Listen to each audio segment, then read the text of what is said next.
Le logement, la ville, deux sujets importants. Julien de Normandie, bonjour. Bonjour. Merci d'être avec nous. Info de BFM TV ce matin, il paraît que le président de la République, c'est Camille Langlade qui nous a appris cela, dispose d'une appli permettant de suivre les réformes engagées par chaque ministère. C'est vrai ? Il me l'a pas dit, mais ça m'étonnerait pas du tout. Oui. Pourquoi je dis ça ? Parce que vous savez, le président de la République, il a une obsession, c'est les résultats. C'est de faire en sorte que les ministres ne soient pas là à dire on fait des politiques publiques de manière générale, mais que les ministres ne soient concentrés que sur l'impact de ces politiques publiques. Donc sur son téléphone portable, il peut suivre l'avancée des réformes que chaque ministre doit engager. Exactement, et puis vous savez, il a fait un acte fort, on en a peu parlé, mais il a changé l'ordre du jour du Conseil des ministres, il y a quelques mois. C'est passé assez inaperçu, mais l'ordre du jour, qui était quelque chose qui était gravé dans le marbre, il l'a changé pour créer une nouvelle partie qui s'appelle la partie résultats. C'est la partie D du Conseil des ministres. Donc chaque semaine, le président de la République prend une politique publique, un ministre, et lui demande de détailler les résultats de sa politique. Mais les résultats, ça veut dire quoi ? C'est combien de Français ont été impactés positivement par les réformes que nous conduisons. Moi, je crois que c'est de très bonne politique que d'avoir un président qui soit orienté sur les résultats, qui soit vraiment le pied sur le ballon, comme on dit, pour savoir si oui ou non ça marche. Nous allons voir si vos résultats sont bons ou pas, hein, Julien de Normandie. Vous avez des commentaires Comme tous les ministres. Vous avez des commentaires du président de la République, non, sur vos résultats ? On échange beaucoup. On échange beaucoup sur le sujet, évidemment. Bon, alors, je vais entrer dans le détail. Auparavant, quelques infos. La taxe d'habitation, totalement supprimée quand ? Elle sera supprimée pour 80% des Français à partir de 2020. Oui. Et puis elle finira d'être totalement supprimée en 2023. 2023. C'est-à-dire voté en 2022 et complètement appliqué en 2023. Totalement supprimé en 2023. Exactement. Bon, il était bon de le préciser. Les taxes foncières. Pourquoi tant d'augmentation cette année, ce qui a surpris de nombreux propriétaires ? Les taxes foncières, vous savez, c'est un impôt local. Oui. C'est-à-dire que c'est décidé par les élus locaux. Et les taxes foncières, moi, je veux vraiment être très clair dessus parce que j'ai entendu tout et son contraire. Il n'y a aucun projet du gouvernement d'augmenter de manière générale les taxes foncières. Aucun projet. Les taxes foncières, aujourd'hui, comme chaque année, vous avez des modifications qui sont portées par les élus locaux pour financer ici une école, ici un terrain de foot, ici un EHPAD. Et donc, ce sont des dynamiques locales. Après, on sait que la taxe foncière, on va pas se mentir, est un impôt qui est compliqué parce que c'est un impôt qui a été défini au début des années 70 et qu'il y a des inégalités. C'était le cas par exemple pour la taxe d'habitation. C'était un impôt parfaitement inégalitaire. La taxe foncière. Et donc la taxe foncière, vous prenez par exemple un appartement dans le Marais. Quand ça a été défini au début des années 70 à Paris, la taxe foncière était très faible. Elle reste très faible. Est-ce que c'est totalement normal ? Et dans d'autres endroits, c'est le contraire. Et donc vous révisez. Qu'on révise sur la durée, mais ça va prendre 5 à 10 ans, les modalités de calcul. Pourquoi pas ? Ce seront aux parlementaires d'y définir. Mais il n'y a aucun projet du gouvernement de l'augmenter. Julien de Normandie, pourquoi la partie de la taxe foncière indexée sur l'inflation a doublé ? Mais non, je le répète, aujourd'hui, la taxe foncière, c'est un impôt local. Vous avez des dynamiques locales. Donc ce sont les maires, les fautifs. Moi, je veux pas pointer du doigt. Vous savez, quand un maire doit construire ici une école, ici un gymnase ou autre, il a besoin d'argent. Il a besoin d'impôts locaux. Donc ce sont des dynamiques locales. Par contre, le cadre défini par l'État, il n'a pas bougé. Il ne bougera pas à court terme. Ça ne veut pas dire que sur le très long terme, il ne faudrait pas revoir certaines modalités de calcul. Est-ce que le prêt à taux zéro sera supprimé dans certaines zones ? Oui ou non ? Aujourd'hui, il perdure dans toutes les zones. C'est un débat. C'est un débat qu'on va avoir au Parlement. Moi, j'y suis attaché pour plusieurs raisons. Je pense qu'on peut... On n'y touche pas. Je pense qu'on peut rendre peut-être plus efficace ce dispositif. Et qu'est-ce qu'on va faire ? Je vais remettre aux parlementaires au mois d'octobre un rapport qui précise l'efficacité du dispositif. Ensuite, on aura la loi de finances. Donc vous défendez le prêt à taux zéro. Oui, mais vous souhaitez qu'on n'y touche pas, qu'il ne soit pas supprimé. Quelle que soit la zone. En tout cas, moi, j'y suis attaché. Mais ce que je vais faire, c'est les choses dans le bon ordre. Je vais remettre un rapport aux parlementaires au mois d'octobre pour qu'ils puissent définir, sur la base de ce rapport, quels sont les meilleurs dispositifs qui voteront donc au mois de décembre lors de la loi de finances. Je crois que c'est ça, de faire de la bonne politique. Donc, on On garde le prêt à taux zéro pour toutes les zones. Encore une fois, on est bien d'accord. C'est l'accession sociale à la propriété, oui, mais le prêt à taux zéro. Il faut faire attention à un point, c'est que quand vous faites de l'aménagement du territoire, vous devez prendre en compte les réalités de terrain. C'est évidemment pas la même chose quand vous construisez en zone tendue ou quand vous construisez dans un village qui a des logements vacants, par exemple. C'est pas la même chose. Donc il faut partir des territoires. Donc je vais remettre ce rapport pour avoir la réalité de ce territoire et je vais dire aux parlementaires, discutons-en lors de la prochaine loi de finances. Je crois que c'est très clair. Bon, loyer bloqué à Paris comme à Berlin. J'y suis favorable. Moi, j'ai réintroduit par la loi l'encadrement des loyers. Je l'ai dit. Non, je mais l'ai porté. Il y a l'encadrement des loyers. Oui, l'encadrement des loyers, c'est les loyers bloqués. C'est ça. Et moi, j'y suis favorable. Mais pourquoi ? Pas par dogmatisme. Pas par dogmatisme. Est-il vrai qu'Emmanuel Macron est contre ? Il n'y est pas très favorable. Non, disons que la première divergence sur ce la point. première réflexion, est de se dire est-ce que c'est une bonne mesure quand l'État intervient aussi fortement sur un marché ? Et puis on a beaucoup travaillé dessus. Et aujourd'hui, on est face à quoi ?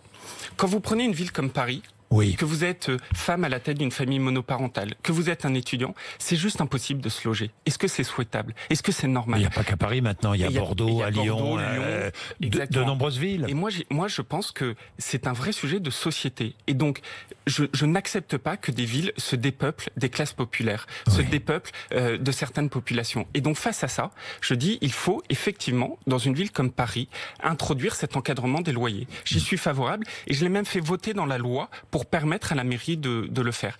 Pas par dogmatisme, mais par la vision d'une société qu'on souhaite. Une ville, ça doit garder tout son caractère populaire.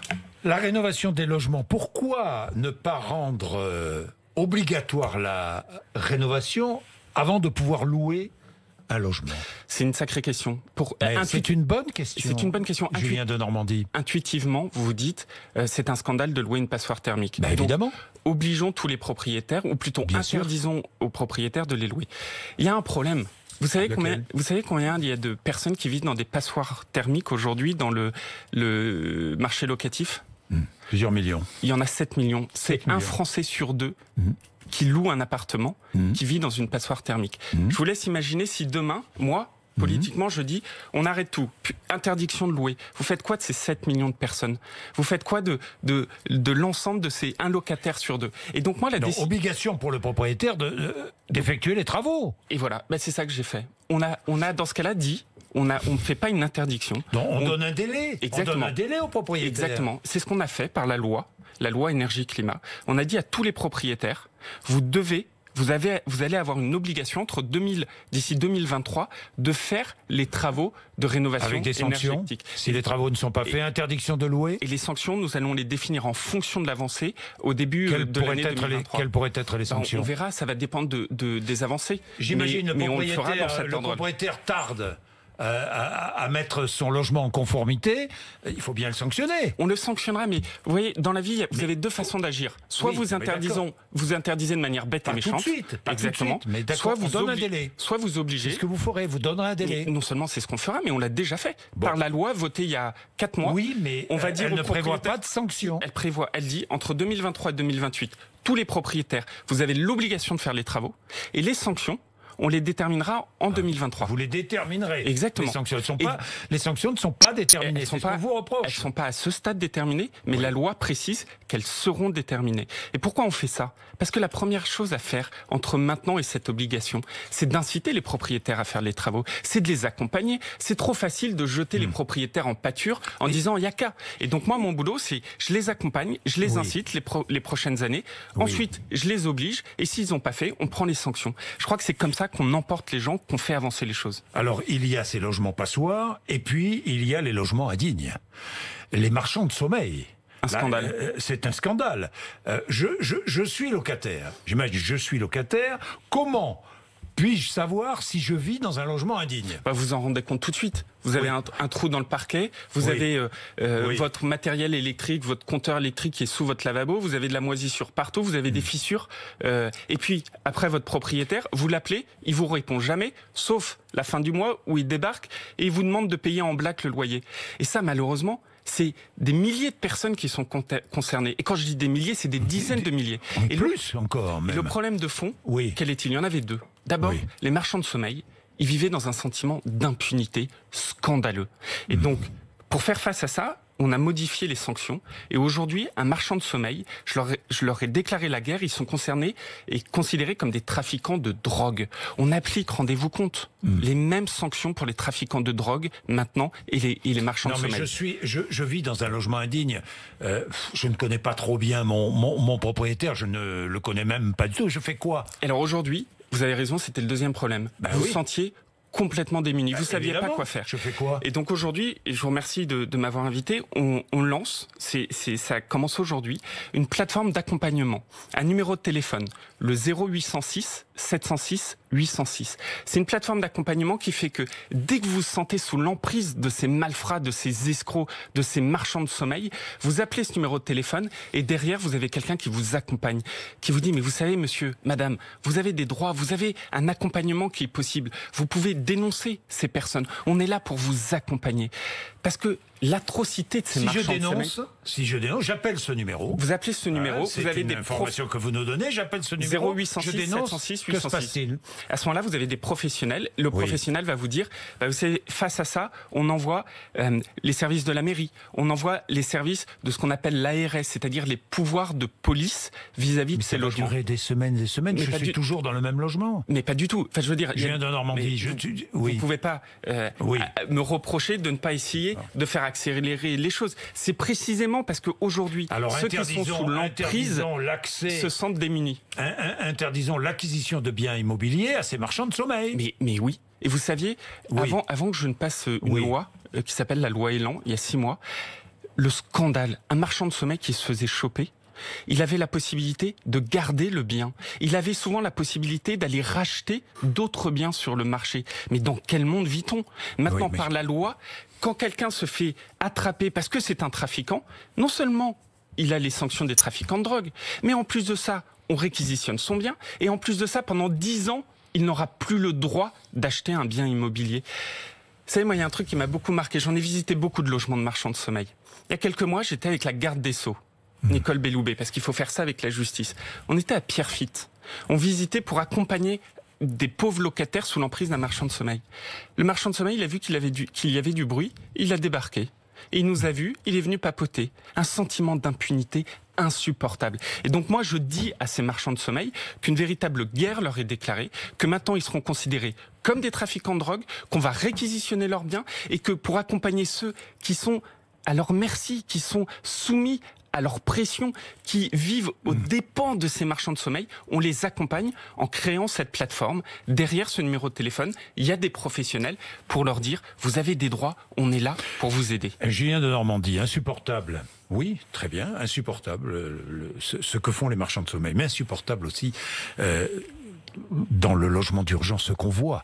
Ce matin, nous diffusions sur RMC un reportage à l'hôpital Lariboisière à Paris. On voit des mères de famille et leurs bébés qui dorment par terre. Oui. Parce que le 115 est saturé, parce qu'il n'y a plus suffisamment d'hébergement d'urgence. Ouais, comment se fait-il en 2019 dans un pays dit riche? Comment est-ce possible? Tous les matins, je me lève avec cette responsabilité-là. C'est moi qui en suis responsable de trouver des hébergements. Et je le fais avec beaucoup d'humilité. La situation, on va pas se mentir, elle est difficile. Aujourd'hui, malheureusement, beaucoup se sont habitués à voir des femmes et des enfants dormir dehors. C'est insoutenable, c'est insupportable. Et face à ça, qu'est-ce qu'il faut faire? Il faut gérer l'urgence. Mais l'urgence avec la situation actuelle qu'on connaît, avec des crises migratoires qu'on a connues par le passé, elle est effectivement compliquée. Face à ça, le gouvernement, depuis que j'ai la charge de ce ministère, a ouvert 15 000 places de plus.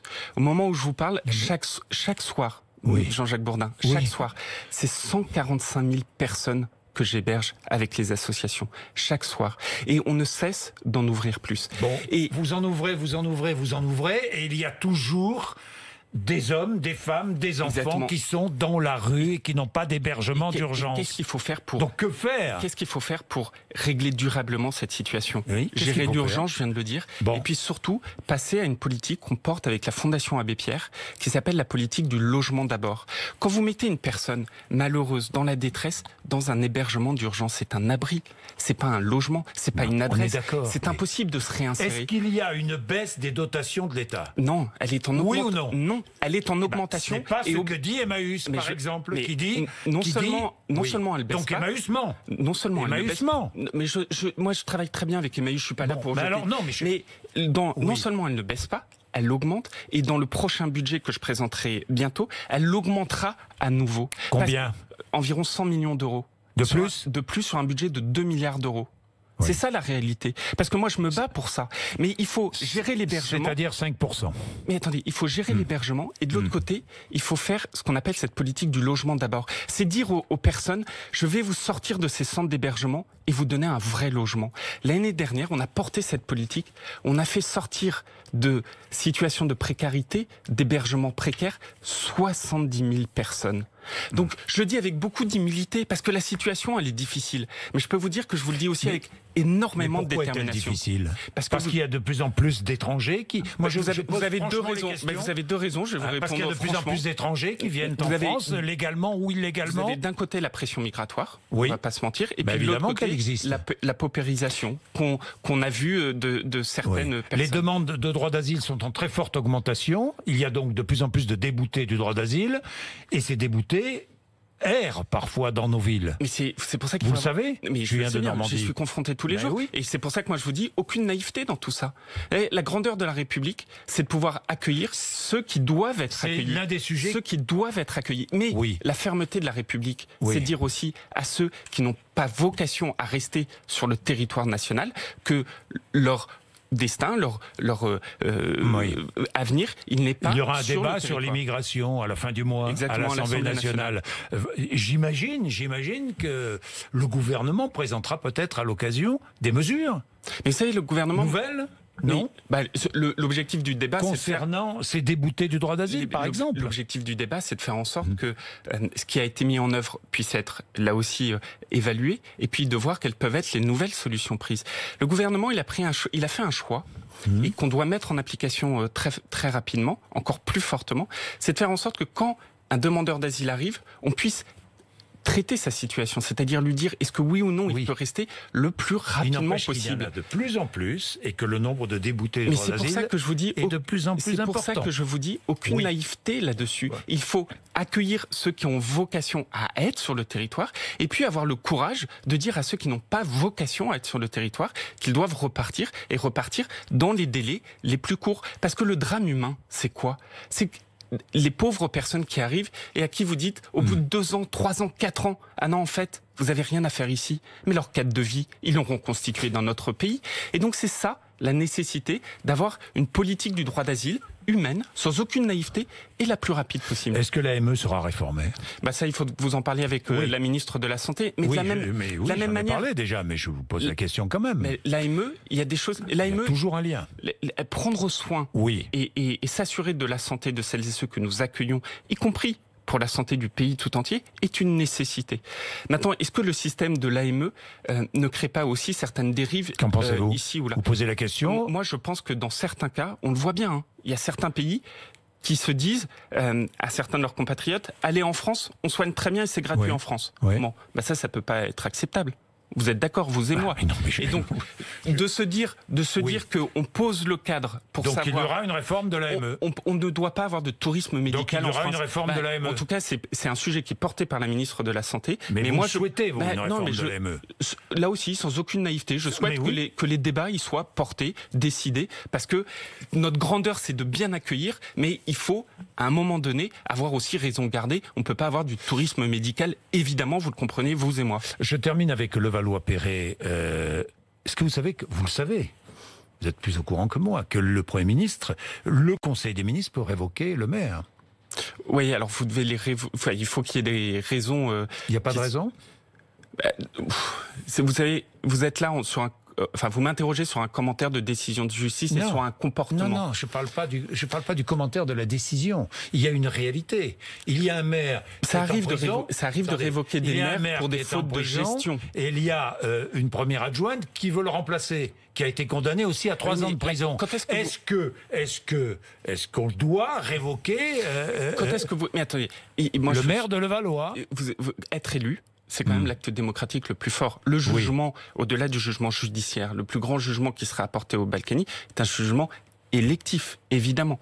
Après, quand est-ce que Un conseil des ministres a la possibilité de révoquer un maire. C'est quand il est prouvé, il est indiqué que le maire n'est plus en capacité d'administrer la ville dont il a la charge. Il est en capacité d'administrer ? Aujourd'hui, vous avez un positionnement qui est un positionnement moral quasiment. Est-ce décent ou indécent quand une personne est condamnée d'aller ensuite pavoiner sur le parvis de l'hôtel de ville en disant venez nous soutenir. C'est une question qui est une question de comportement, qui n'est pas une question de gestion de la ville. Bien, merci Julien de Normandie d'être venu nous voir ce matin à 8h53, RMC BFM TV.